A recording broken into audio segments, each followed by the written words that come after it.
Start. সাংবাদিকতাৰ কথা ক'লে আমি ৰাজদীপ বাইলুংবৰৰ কথা সকলোৱে কওঁ ND24 মুখ্য সম্পাদক ৰাজদীপদাৰ এই সাংবাদিকতাৰ যে জীৱন আছে যাত্ৰা আছে এই যাত্ৰা অতিকৈ কঠিন যাত্ৰা আমি সকলোৱে জানো এজন খিলঞ্জীয়া ব্যক্তি এজন আহোম জনগোষ্ঠীৰ উজনি অসমৰ এজন প্ৰতিষ্ঠিত সাংবাদিক তথা অসমৰ ৰাইজৰ হিয়াৰ আমঠু আজি এই ৰাজদীপ বাইলুংবৰৰ দ্বাৰা যেনেদৰে AK ৰছিদ আলম তেওঁ বিধায়ক কিন্তু তেওঁৰ মুখৰ ভাষা বিধায়কৰ দৰে নহয় তেওঁ নাজানে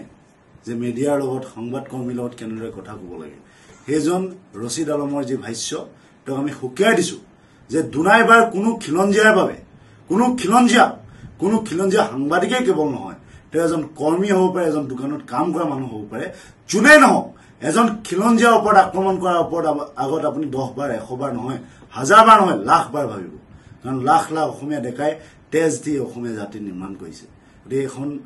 অসমত যদি আপোনালোকে শান্তিপূৰ্ণভাৱে থাকিব বিচাৰিছে আপোনালোকে এটা কথা মনত ৰাখিব লাগিব যে এনেদৰে খিলঞ্জীয়া ভূমিপুত্ৰ যিসমূহ সাংবাদিক আছে যিসমূহ লোক আছে যিসমূহ ব্যক্তি আছে যিয়ে সমাজৰ বাবে কাম কৰি আছে তেওঁলোকক আমি আপোনালোকে প্ৰথমে শ্ৰদ্ধা কৰিব লাগিব আৰু ৰছিদ আলমক পুনৰবাৰ হুকিয়াই দিছো যে আগন্তুক দিনত যদি এনে ধৰণৰ তেওঁ মন্তব্য দিয়ে ইয়াৰ কিন্তু উত্তৰটো ভয়াৱহ হ'ব আৰু তেওঁ উত্তৰটো খুব ভালকৈ নাপাব পুনৰবাৰ আমি ৰাজদীপ বাইলুংবৰৰ লগত আছো সদায় আছো চিৰকাল আছো আপুনি কুশলে থাকক আপুনি দীৰ্ঘায়ু হওক আৰু এনে ধৰণৰ ব্যক্তিসকলক কোনো কালে আপুনি নিজৰ টকছত নামাতিব ধন্যবাদ জয় অসম Start. সাংবাদিকতাৰ কথা ক'লে আমি ৰাজদীপ বাইলুংবৰৰ কথা সকলোৱে কওঁ ND24 মুখ্য সম্পাদক ৰাজদীপদাৰ এই সাংবাদিকতাৰ যে জীৱন আছে যাত্ৰা আছে এই যাত্ৰা অতিকৈ কঠিন যাত্ৰা আমি সকলোৱে জানো এজন খিলঞ্জীয়া ব্যক্তি এজন আহোম জনগোষ্ঠীৰ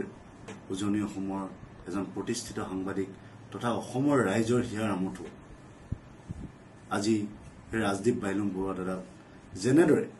AK ৰছিদ আলম তেওঁ বিধায়ক কিন্তু তেওঁৰ মুখৰ ভাষা বিধায়কৰ দৰে নহয় তেওঁ নাজানে যে মিডিয়াৰ লগত সংবাদ কৰ্মীৰ লগত কেনেদৰে কথা ক'ব লাগে সেইজন ৰছিদ আলমৰ যি ভাষ্য তেওঁক আমি হুকিয়াই দিছো যে দুনাইবাৰ কোনো খিলঞ্জীয়াৰ বাবে কোনো খিলঞ্জীয়া সাংবাদিকেই কেৱল নহয় তেওঁ এজন কৰ্মী হ'ব পাৰে এজন দোকানত কাম কৰা মানুহ হ'ব পাৰে যোনেই নহওক এজন খিলঞ্জীয়াৰ ওপৰত আক্ৰমণ কৰাৰ ওপৰত আগত আপুনি 10 বাৰ 100 বাৰ নহয় হাজাৰ বাৰ নহয় লাখ বাৰ ভাবিব কাৰণ লাখ লাখ অসমীয়া দেখাই তেজ দি অসমীয়া জাতি নিৰ্মাণ কৰিছে গতিকে এখন অসমত যদি আপোনালোকে শান্তিপূৰ্ণভাৱে থাকিব বিচাৰিছে আপোনালোকে এটা কথা মনত ৰাখিব লাগিব যে এনেদৰে খিলঞ্জীয়া ভূমিপুত্ৰ যিসমূহ সাংবাদিক আছে যিসমূহ লোক আছে যিসমূহ ব্যক্তি আছে যিয়ে সমাজৰ বাবে কাম কৰি আছে তেওঁলোকক আমি আপোনালোকে প্ৰথমে শ্ৰদ্ধা কৰিব লাগিব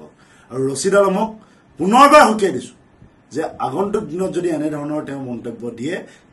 ইয়াৰ কিন্তু উত্তৰটো ভয়াৱহ হ'ব আৰু তেওঁ উত্তৰটো খুব ভালকৈ নাপাব পুনৰবাৰ আমি ৰাজদীপ বাইলুংবৰৰ লগত আছো সদায় আছো চিৰকাল আছো